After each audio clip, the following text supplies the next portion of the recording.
Ano naman yung attempts na harangan yung during while Actually po, ang humaharang, to tell you the truth, honestly po, yung kabila eh.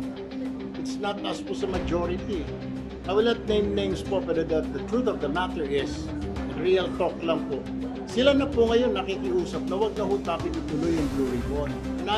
And I was saying, kung gano'n, dapat kayo magsabi niyan. I mean, kayo yung inudyok-udyok niyo itong leadership ni Senator Win. Pati ako, sasabihin nyo, tinatago namin. Yung pala, may plano sila, wag na raw ituloy muna. Wag na raw ituloy yung Blue Ribbon hearing. Kaya sabi ko, ano ba talaga? You have to explain it to the media, you have to explain it to the public na kayo naman ang ayaw. Sila naman ang ayaw ngayon. Kaya hindi ko maintindihan eh. Ano ba talaga ang gusto niyo? May reason po ba binigay? Bakit po ayaw lang na nila mag-Blue Ribbon na? Obvious.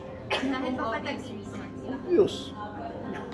Alam mo kung sinong pinapa-investiga, sino tinutumbok na Senator Lacson.